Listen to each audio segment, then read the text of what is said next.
Hello dear students, I am Shashikant Gupta and welcomes you on pharma vision academy. आज हम पढ़ने जा रहे हैं सेंट्रल टेंडेंसी। तो ये स्टैटिस्टिक्स या बायो स्टैटिस्टिक्स का इंपॉर्टेंट टॉपिक है। यहाँ से डिस्क्रिप्टिव और एमसीक्यूज क्वेश्चंस बनते हैं। तो इस पूरे लेक्चर में सेंट्रल टेंडेंसी क्या होता है देखेंगे। इसका जो टाइप्स है पूरा डिटेल हम पढ़ेंगे, कितने टाइप्स के होते हैं सेंट्रल टेंडेंसी। तो सेंट्रल टेंडेंसी का मतलब होता है ऐसा वैल्यू जो पूरे डेटा सेट में सेंट्रल वैल्यू हो, जो पूरे डेटा सेट को एक सिंगल वैल्यू से रिप्रेजेंट करता हो, उसको बोलते हैं सेंट्रल टेंडेंसी। सपोज किसी क्लास में 50 स्टूडेंट है, तो उस 50 स्टूडेंट के हाइट अलग अलग होंगे, तो हाइट भी अलग अलग होगा और उसकी एज भी अलग अलग होंगी।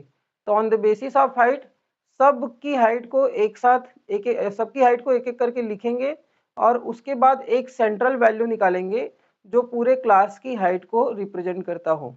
इसी प्रकार से उस सपोज 50 स्टूडेंट है, सबकी एज अलग अलग होंगी, तो सबकी एज को अलग अलग करके लिखने के बाद कोई एक ऐसा वैल्यू निकालेंगे जो पूरे क्लास के जितने भी स्टूडेंट्स हैं उनमें किसी एक वैल्यू ऐसा होगा जो पूरे क्लास के एज को रिप्रेजेंट करेगा।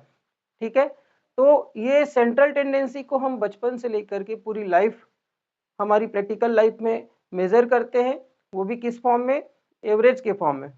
ठीक है, जो भी हम एवरेज निकालते हैं वो होता है सेंट्रल टेंडेंसी। ठीक, सपोज 10 स्टूडेंट के मार्क्स है, तो 10 स्टूडेंट के मार्क्स अलग अलग हो सकते हैं। सपोज 30 मार्क्स का एक क्वेश्चन पेपर था जिसमें 10 स्टूडेंट का किसी का 29 आया, किसी का 28 आया, किसी का 23 आया, 20, 21, 22, 27, 25, 22 एंड 23। ये 10 स्टूडेंट के इंडिविजुअल मार्क्स है। ठीक है, कितने स्टूडेंट के, 10 स्टूडेंट के।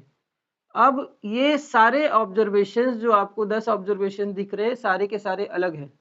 अगर आपको बोला जाए कि इन 10 स्टूडेंट का ऑन एवरेज मार्क्स कितना है, तो उस ऑन एवरेज मार्क्स को निकालने के लिए जो पैरामीटर यूज किया जाता है उसे हम बोलते हैं सेंट्रल टेंडेंसी। ठीक है, तो सेंट्रल टेंडेंसी के 3 टाइप्स होते हैं। फर्स्ट है मीन, दूसरा है मोड और तीसरा है मीडियन। ठीक, मीन, मोड और मीडियन, ये तीनों को हम बोलते हैं सेंट्रल टेंडेंसी। Central tendency. ठीक, तो मीन को शॉर्ट में एवरेज भी बोलते हैं, एवरेज। ठीक, पूरी लाइफ आप एवरेज निकालते हैं और ये बात भले नहीं पता होगा कि उसे सेंट्रल टेंडेंसी बोलते हैं, बट हम हर चीज का एवरेज निकालते हैं। चाहे हमारा एनुअल टर्नओवर हो, हर मंथ की अगर अलग अलग इनकम हो रही है, आप कोई बिजनेस कर रहे हैं, हर मंथ की अलग अलग इनकम हो रही है, तो पूरे 12 महीने का ऑन एवरेज पर मंथ कितना उसका इनकम होगा, मंथली इनकम होगा, उसको 12 से डिवाइड करके करते हैं। ठीक, तो इसका सेंट्रल टेंडेंसी अगर निकालना है और उसमें भी आपको क्या निकालनी है, एवरेज निकालनी है, तो क्या करना पड़ेगा, सारे वैल्यू को ऐड कर देना पड़ेगा और कितने से डिवाइड करना पड़ेगा, जितने नंबर ऑफ ऑब्जर्वेशन है। 10 स्टूडेंट के मार्क्स है तो डिवाइडेड बाय 2। ठीक है, तो इससे जो आंसर आएगा वो कहलाएगा, सपोज x आता है आंसर, तो ये कहलाएगा सेंट्रल टेंडेंसी। ठीक, किसी पर्टिकुलर क्लास में कोई सब्जेक्ट टीचर है, कोई टीचर आपको पढ़ाता है और उस टीचर के जो टेस्ट है, मार्क्स है, सपोज 100 स्टूडेंट उस क्लास में है, 100 मार्क्स में 100 स्टूडेंट के अलग अलग मार्क्स आएंगे, 0 से लेकर के 99, और किसी को 100 भी मिल सकता है। ठीक है, तो उस 100 स्टूडेंट के मार्क्स को इंडिविजुअली ऐड करके डिवाइडेड बाई अगर 100 करेंगे तो उसका सेंट्रल टेंडेंसी निकलता है। ठीक, तो उसको बोलते हैं ऐसा वैल्यू जो पूरे डेटा सेट में, पूरे डेटा सेट के ऑब्जर्वेशंस को, सारे ऑब्जर्वेशन को एक सिंगल वैल्यू से रिप्रेजेंट करता हो, उसको बोलते हैं हम सेंट्रल टेंडेंसी। फिर से ठीक, अब देखते हैं 5% हमने सेलेक्ट किया है, उस 5 पेशेंट के ब्लड शुगर लेवल, सपोज किसी का 129 है, किसी का 130 है, किसी का 135 है, किसी का 160 आया, किसी का आया 200। ये 5 पेशेंट है। तो इस 5 पेशेंट का हम सेंट्रल टेंडेंसी निकालें तो क्या करना पड़ेगा, सारे ऑब्जर्वेशंस को इंडिविजुअली ऐड कर देना पड़ेगा और उस ऑब्जर्वेशंस को कितने से डिवाइड करना पड़ेगा, 5 से। ठीक, तो इसमें जो आंसर आएगा वो होगा इस पर्टिकुलर 5 पेशेंट का ब्लड शुगर लेवल की सेंट्रल टेंडेंसी। ठीक, तो फर्स्ट हम पढ़ने जा रहे हैं मीन। सेंट्रल टेंडेंसी का पहला टॉपिक है मीन। तो मीन कैसे, अभी पूरा इस लेक्चर में मीन को डिटेल में नहीं पढ़ेंगे। मीन क्या होता है उसका इंट्रोडक्शन पढ़ेंगे, एक एग्जांपल, मोड क्या होता है और मीडियन क्या होता है, इन तीनों का इंट्रोडक्शन और एक एक एग्जांपल देखेंगे। उसके बाद पूरा डिटेल 2 से 3 लेक्चर सेंट्रल टेंडेंसी का मीन पढ़ेंगे, 2 से 3 लेक्चर मोड और 2 से 3 लेक्चर मीडियन। अलग अलग कंडीशन में सेंट्रल टेंडेंसी अलग अलग तरीके से निकाली जाती है, सारे कंडीशन पूरा डिटेल में पढ़ेंगे। तो सबसे पहला है मीन। मीन का मतलब होता है एवरेज। जो भी डेटा सेट है उस डेटा सेट में addition of all observations, suppose observation है x1 20, x2 30, x3 45, x4 59, s5 60, x6 वो है 61। ये सारे ऑब्जर्वेशन है। कितने ऑब्जर्वेशन है, तो टोटल 6 ऑब्जर्वेशन है। तो एवरेज का फार्मूला होता है, मीन का फार्मूला होता है addition of all observations divided by total number of observations. ठीक, तो एडिशन ऑफ ऑल ऑब्जर्वेशंस करोगे तो कौन कौन से ऑब्जर्वेशन है, x1, x2, x3, x4, x5, x6 divided by total number of observation 6 है। तो इसको अगर फार्मूले के फॉर्म में अगर आप लिखना चाहें तो sigma x divided by sigma n। Sigma n को हम टोटल नंबर ऑफ ऑब्जर्वेशंस बोलेंगे। दिस इज समेशन, जिसको बोलते हैं एडिशन का सिंबल है। कंप्लीट एडिशन में सारे ऑब्जर्वेशंस को ऐड, इसका सिग्मा का मतलब सारे ऑब्जर्वेशंस को ऐड करना। ठीक, तो ये फार्मूला है, यहाँ से आप मीन निकाल सकते हैं। तो मीन का अगर डेफिनेशन निकालना चाहें, डेफिनेशन देना चाहें तो उस केस में मीन का डेफिनेशन होगा the mean is defined as the average of all observations in particular data set. ठीक, तो उसका फार्मूला होगा ये, सारे ऑब्जर्वेशंस को ऐड कर दो, 20, 30, 45, 59, 60, ये हो जाएगा 61, ये हो जाएगा 6, ये हो गया 50, 95, 149, 209 और ये हो जाएगा 269 डिवाइडेड बाई 6। तो ये जाएगा आपका 4 टाइम्स 29 हो जाएगा, ये 4 ये हो जाएगा 9। ठीक, 44.9 के आसपास ये होगा। ठीक, तो इस तरीके से हम सेंट्रल टेंडेंसी में एवरेज निकालते हैं या इसी को बोलते हैं मीन। ठीक है, सारे ऑब्जर्वेशंस को जोड़ के उस टोटल ऑब्जर्वेशन से डिवाइड कर देने से मीन निकल आता है। इसके बाद देखते हैं मोड।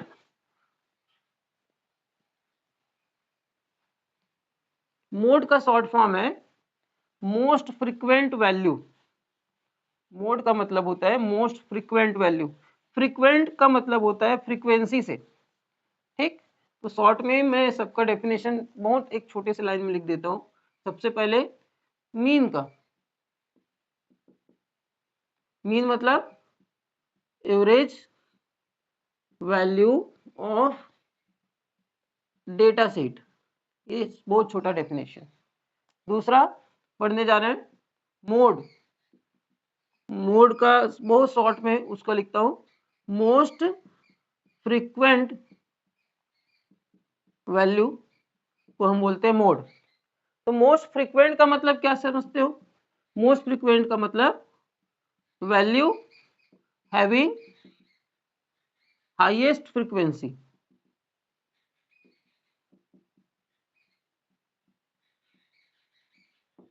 उसको बोलते हैं मोस्ट फ्रीक्वेंट वैल्यू। ठीक, ऐसा वैल्यू जिसकी फ्रीक्वेंसी बहुत ज्यादा है। फ्रीक्वेंसी बहुत ज्यादा है इसका मतलब क्या होगा? फ्रीक्वेंसी बहुत ज्यादा है इसका मतलब होगा कि वो ज्यादा बार रिपीट हुआ है पूरे डेटा सेट में। ठीक है, तो जैसे 10 वैल्यू लेते हैं, 6 9 5 2 11 5 6 9 2 1 6 9 9 5 9, 11 10 वैल्यू से भी ज्यादा हो गया है। तो अभी फिलहाल पढ़ रहे हैं मोड, जिसका डेफिनेशन होता है मोस्ट फ्रीक्वेंट वैल्यू, ऐसा वैल्यू जिसकी फ्रीक्वेंसी सबसे ज्यादा है।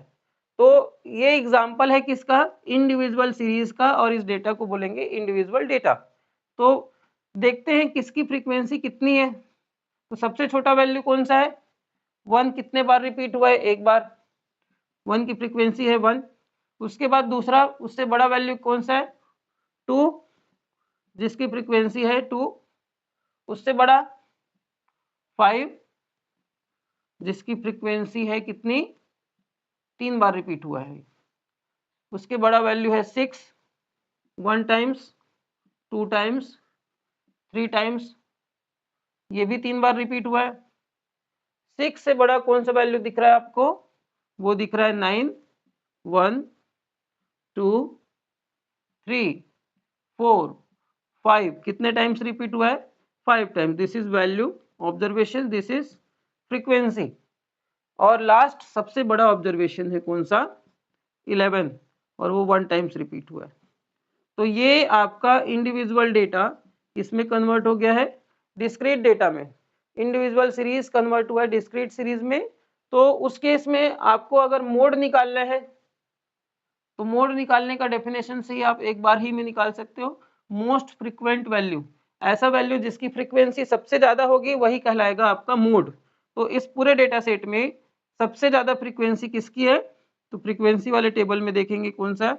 5 फ्रीक्वेंसी सबसे ज्यादा है, और उससे रिलेटेड ऑब्जर्वेशन कौन सा है? 9। तो इस पर्टिकुलर डेटा सेट में जो मोड होगा वो 9 होगा। क्या होगा? 9। एक और एग्जांपल दे देता हूं, आप खुद से करो। सेल्फ करने के लिए दे रहा हूं आपको, कैसे करोगे? सपोज 10 टैबलेट का डिसइंटीग्रेशन टाइम। ठीक, सपोज किसी का 15 मिनट है, किसी का 16 है, किसी का 20 है, 30 है, 16 है, 12 मिनट आया, 26 मिनट आया, 26 अगेन, कितने हो गए? 1 2 3 4 5 6 7 8, 15 26 एंड 26, 8 हो गया था ये यहाँ तक। 10 टैबलेट है जिसका डिसइंटीग्रेशन टाइम किसमें है? मिनट्स में। इसका कैलकुलेट आप करना खुद से। मोस्ट फ्रीक्वेंट वैल्यू कौन सा है वो देखना, उसके बाद उसका मोड निकालना। ठीक, तीसरा इस लेक्चर में सेंट्रल टेंडेंसी का तीसरा टाइप हम पढ़ने जा रहे हैं, वो है मीडियन। तीसरा कौन सा टाइप है? मीडियन। मीडियन का बहुत छोटा डेफिनेशन है, वो है मिडिल मोस्ट वैल्यू। ऐसा वैल्यू जो मिडिल मोस्ट में हो, सबसे बीच में हो, ऐसे वैल्यू को बोलते हैं मीडियन। ठीक, तो मीडियन का एक एग्जांपल देख के समझते हैं। सपोज कोई ऑब्जर्वेशन है 5, 6, 9, 6, 9, 11, 12, 15, 2, 3, 4, 5 और ये है आपका कौन सा 8 कर देते हैं। ठीक, तो मीडियन के लिए एक रैंडम डेटा दे दिया आपको, कोई भी ये वैल्यू से आपको मतलब है, चाहे ये डेटा कॉमर्स से रिलेटेड हो, चाहे ये हेल्थ साइंस से रिलेटेड हो, चाहे एग्रीकल्चर का डेटा हो, आपको सिर्फ और सिर्फ मतलब है डेटा से, नंबर से, जिसका आपको कैलकुलेशन करना है।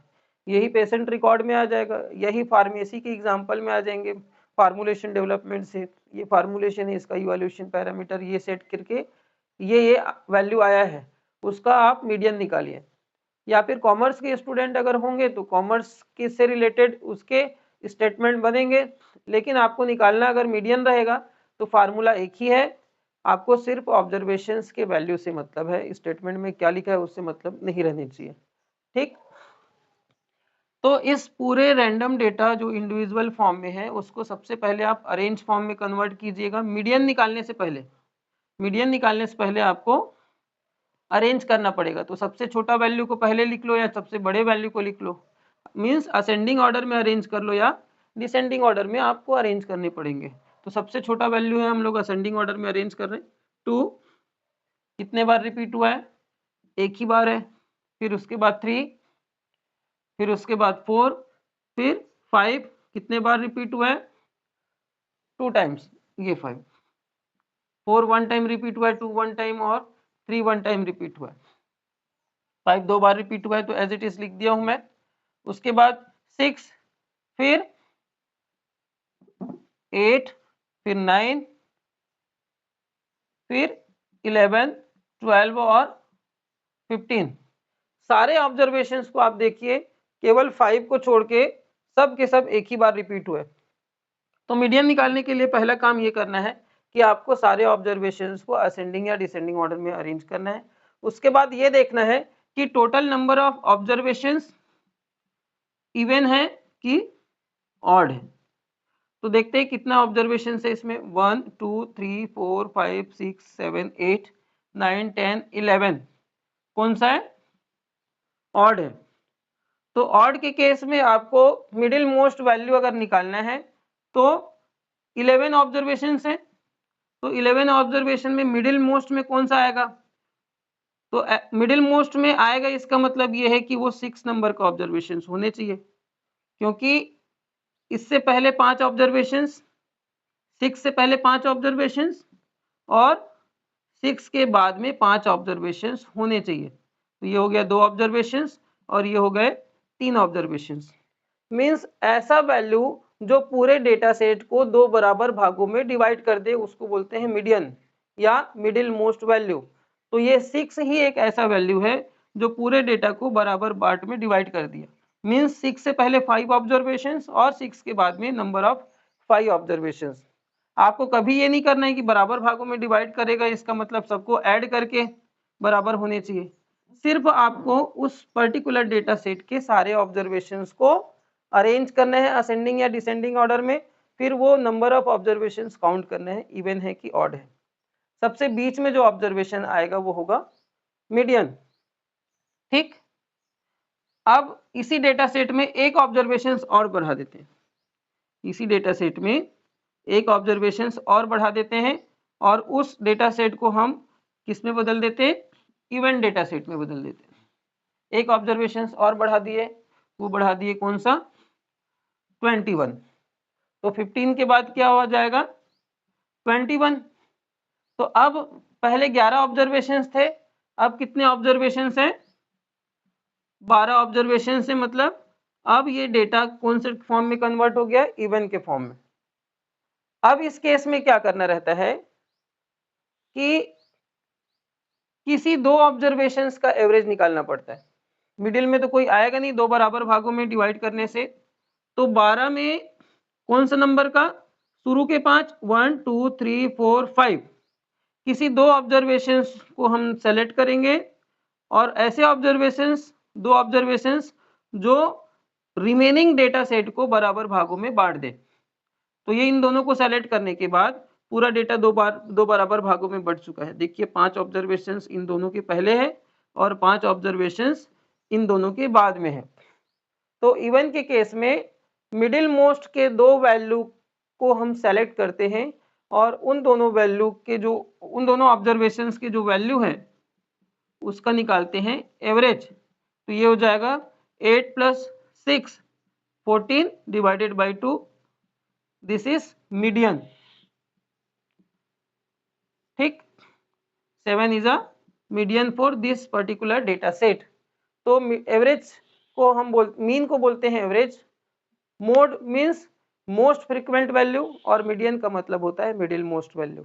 इस केस में दो टाइप के डेटा होते हैं, फर्स्ट इवेंट डेटा और दूसरा ऑड डेटा।